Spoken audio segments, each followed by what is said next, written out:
Good morning to all of you. Students, as we are going through the chapter Displacing Indigenous People. Through this chapter, we will discuss about the colonial rule in North America and Australia. So today, let's discuss about the North America. So first of all, let's get the look of the North America continent's position. So with the help of map, we can easily identify that the North America continent is lie between the Tropic of Cancer here, Tropic of Cancer, and the Arctic Circle. This is the Arctic Circle. The main land part of this continent lie between these two tropics. And when we talk about the geographical location, so west part, here we have the Rocky Mountains. And to the west of the Rocky Mountains, we have the deserts of North America continent. And this part, towards the east, we have the fertile prairie land, which is famous for the wheat production.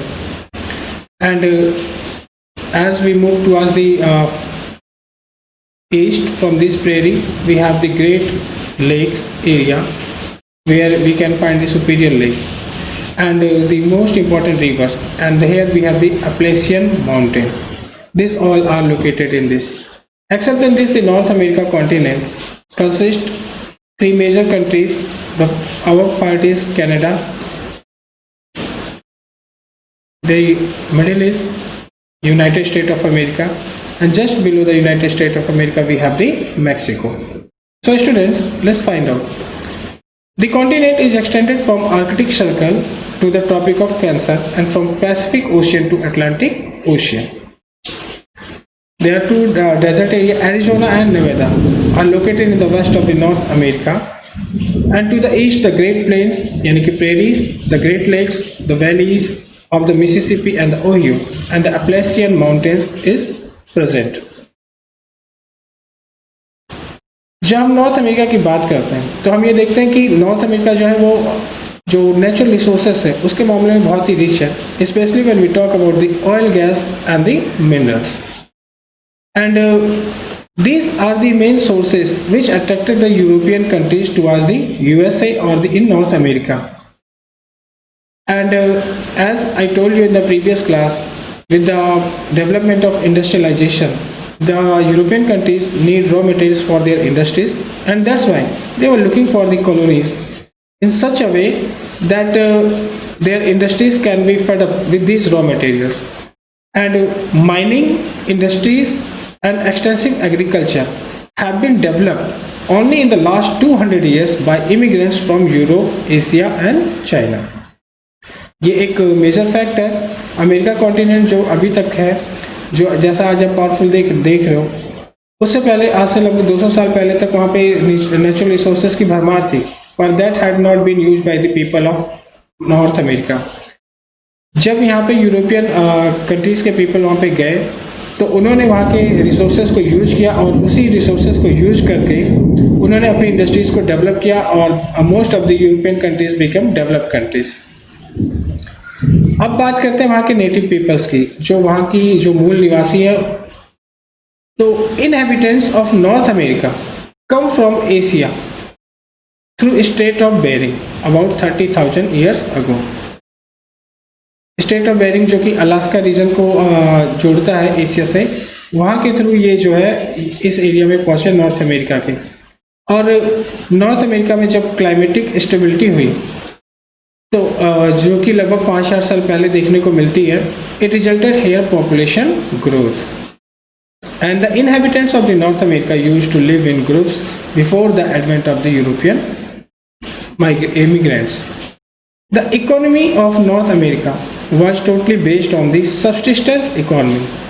केवल एक निर्वाह जीवन जीना चाहते थे वो लोग, मतलब उतना ही रिसोर्सेस यूज करते थे जितनी उनकी आवश्यकता थी, उससे ज़्यादा वो लोग यूज नहीं करते थे. उससे ज़्यादा यूज करना वो लोग वेस्ट समझते थे और नेचर का एक तरह से अपमान करना समझते थे. And generally they use to grow maize and several other kind of vegetables. They also ate fish and meat, जो कि easily available था उस रीजन में. और एज यूजुअल जैसा कि सभी सभ्यताओं में देखा गया कि जो भी सभ्यताएं डेवलप हुई उसमें लोग अधिकतर रिवर वैलीज के साथ ही रहते थे। तो यहाँ पे भी जो लोग थे वो रिवर वैलीज के साथ ही रहते थे। और another important feature of their tradition was that of making formal alliances and friendship and exchanging gifts.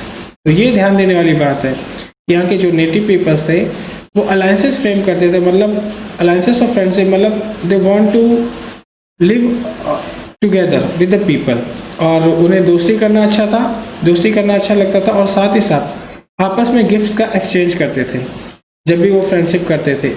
और इसी एक्सचेंज ऑफ गिफ्ट्स को यूरोपियन टाइम में जब यूरोपियन यहाँ पे ट्रेडर्स या और पीपल आए तो उन्होंने इसका फ़ायदा उठाया। People used to spoke various languages but none of them is available to us in written form. केवल जो भाषा थी वो केवल और केवल ओरल फॉर्म में ही थी, उसका कोई रिटन प्रूफ नहीं मिलता जो कि वहाँ की नेटिव लैंग्वेज थी। साथ ही साथ people understood the concept of climate and nature and educated the other mass. यहाँ पे एक चीज़ है कि अलग अलग समय में लोगों ने अलग अलग तरीके से सिविलाइजेशन को डिफाइन किया।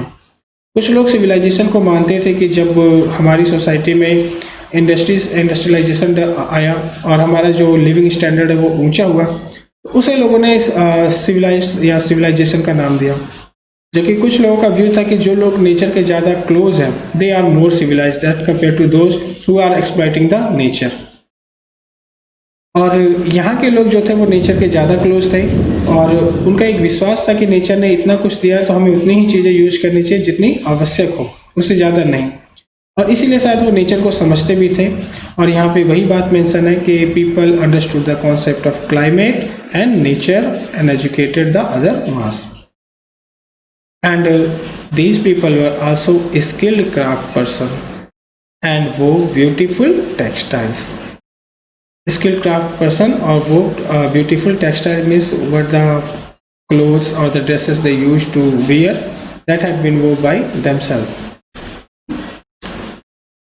अब देखते हैं कि जब यूरोपियन कंट्रीज के पीपल यहाँ पे आए तो उनके साथ क्या क्या घटनाएं घटित हुई। तो in the 17th century the European traders who reached the north coast of North America after a difficult voyage were relieved to find the native peoples friendly and welcoming। एक लंबे सफ़र के बाद जब वे नॉर्थ अमेरिका के coast पे पहुंचे तो उन्होंने ये देखा कि यहाँ के जो लोग हैं they are comparatively friendly as compare to the other areas where they went, और यहाँ पर उनका स्वागत भी किया गया। जैसा कि स्पेनिश जो थे वो जब साउथ अमेरिका पहुंचे तो उनका जो मेन उद्देश्य था वो वहाँ पे जो अवेलेबिलिटी थी गोल्ड की, उस गोल्ड को लेना, किसी तरीके से उसे प्राप्त कर पाना। और फर्दर साउथ की अगर हम बात करें, along the Mississippi river the French found that the native held regular gatherings to exchange handcrafts unique to a tribe. और इस एक्सचेंज के बदले जो एक्सचेंज उन्होंने उन लोगों के स्वागत में किया जो यूरोपियन कंट्री से लोग आए, चाहे वो ब्रिटेन से आए, चाहे वो फ्रांस से आए, चाहे स्पेन से आए, किसी भी पार्ट से आए, उन सभी को उन लोगों ने बहुत ही अपनी ओर से वेलकम किया।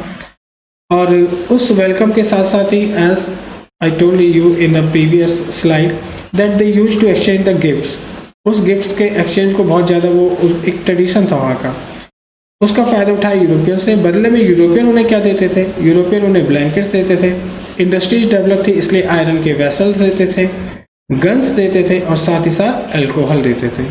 ये जो अल्कोहल है ये बाद में जो है जो नॉर्थ अमेरिकन पीपल है they were suffered a lot with these two things, especially when we talk about the guns and the alcohol. So overall this is about the topic. Let's have some questions. Question number 1 is describe in brief geographical extent or situation of North America. So simply you have to tell that the important location, where it lies, what are the exits towards the west or the east, and what are the major things related to the geographical. Question number 2 is what do you know about North American economy? Economy in the sense that you have to mention that what were the major sources of income. Or third question is, what do you know about the earliest inhabitants of North America and from where they came? So as we have discussed in the slide, so I hope you will all able to write the answer of this question, students. Thank you and have a nice day.